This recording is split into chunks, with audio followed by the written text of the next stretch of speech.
Assalamualaikum warahmatullahi wabarakatuh.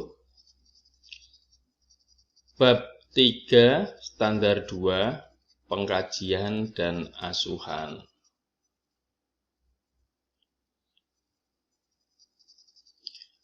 Kita ada di sini koordinatnya di bab 3 UKPP.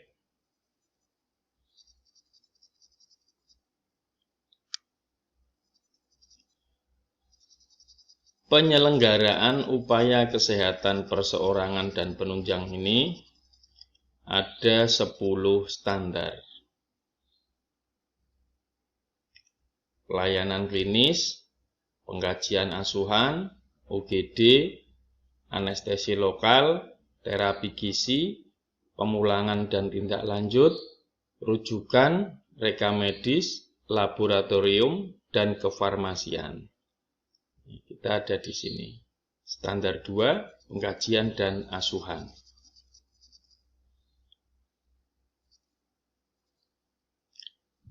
Seperti biasanya, teman-teman di puskesmas harus menunjuk penanggung jawab atau koordinator instrumen bab 3.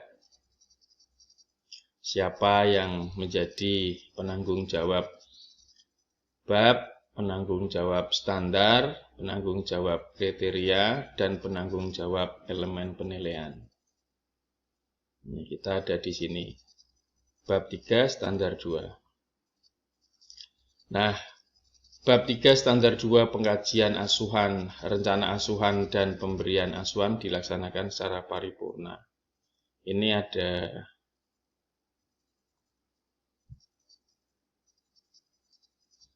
1 kriteria dan 4 elemen penilaian.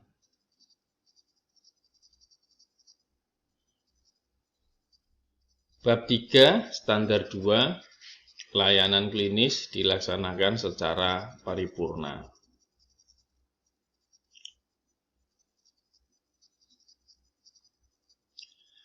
Pengkajian dan rencana asuhan serta pemberian asuhan, baik pemberian asuhan di rawat jalan, rawat inap, maupun ponet, dilakukan secara paripurna.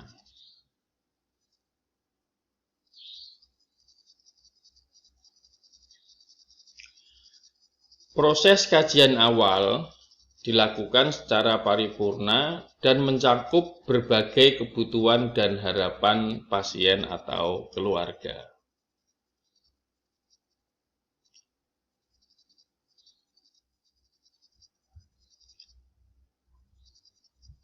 Pengkajian awal dilakukan oleh tenaga yang kompeten.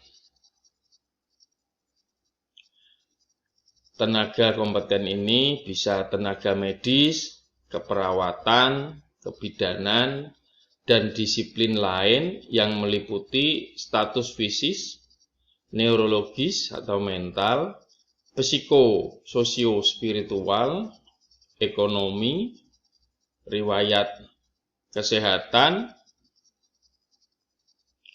riwayat alergi, asesmen nyeri, asesmen risiko jatuh, asesmen fungsional, gangguan fungsi tubuh lainnya, asesmen risiko gizi, kebutuhan edukasi, dan rencana pemulangan.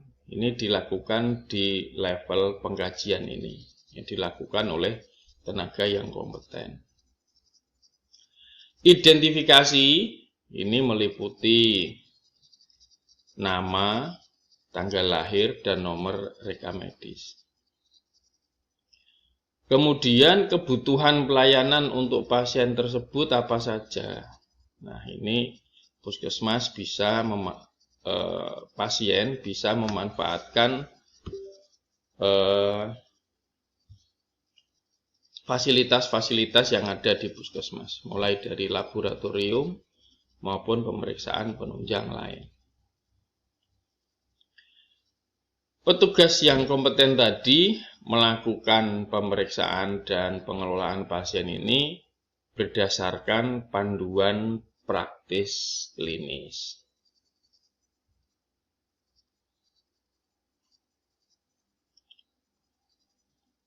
Yang dicatat di rekam medis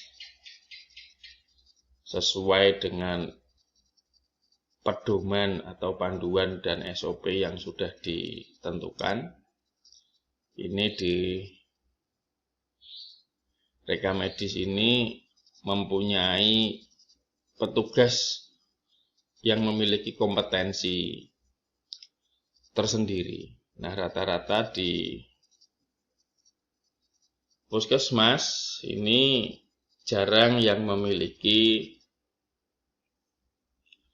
petugas rekam medis yang kompeten. Maka dilakukanlah pemberian pelimpahan wewenang untuk melakukan tugas-tugasnya yang tertentu kepada petugas tersebut.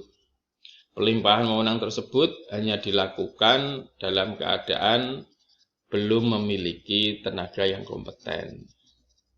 Pada saat yang sama, petugas rekam medis ini harus dilatih mengenai tugas-tugasnya. Bisa dilatih secara formal dengan mengikuti kursus-kursus dan pelatihan, atau mendatangkan petugas rekam medis untuk membimbing. Nah, setelah melakukan pelatihan, maka kepala puskesmas juga pada saat itu merencanakan untuk pengadaan petugas rekam medis.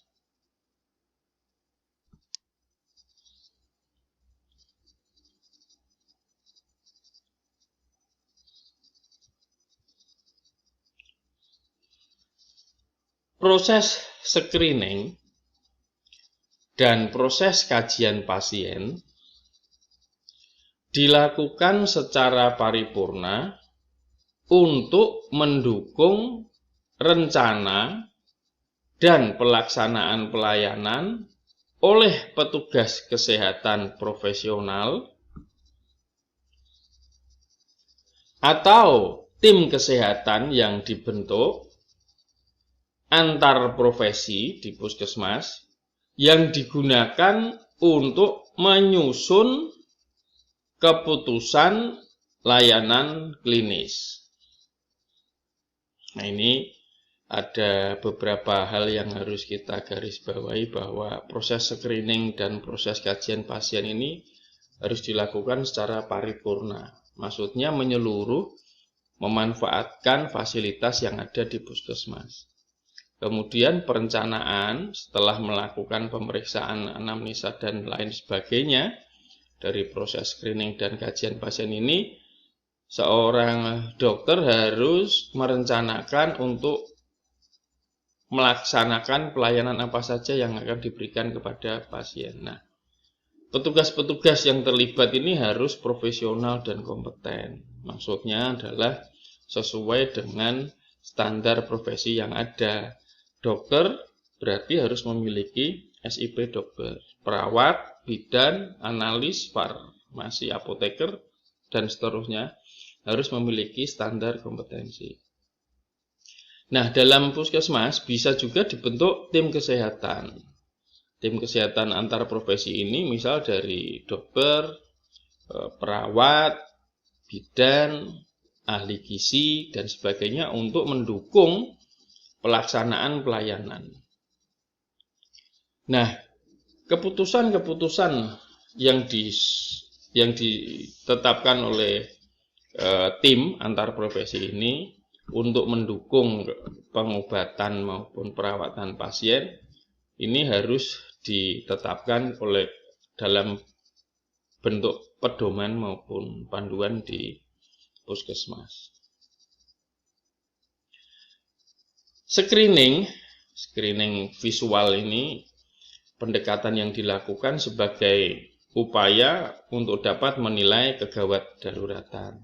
Mungkin kalau pas pemeriksaan awal ini gawat atau tidak, maka ditentukan oleh screening visual.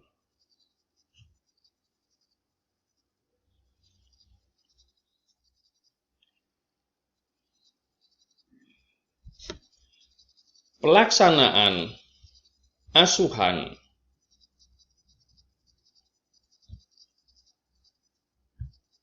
oleh petugas yang kompeten memberikan edukasi kepada pasien dan keluarga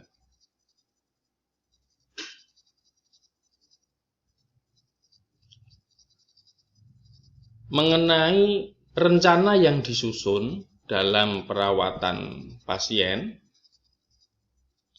dipandu oleh pedoman, prosedur, sesuai dengan peraturan yang berlaku.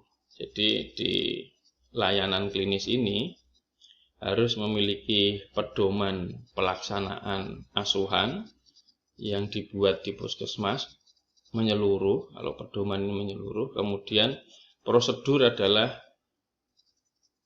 tindakan-tindakan apa saja yang diberikan kepada pasien ini harus dituangkan dalam sebuah prosedur, dan prosedur ini harus dilaksanakan sesuai dengan peraturan yang berlaku. Demikian bab 3 standar 2 mengenai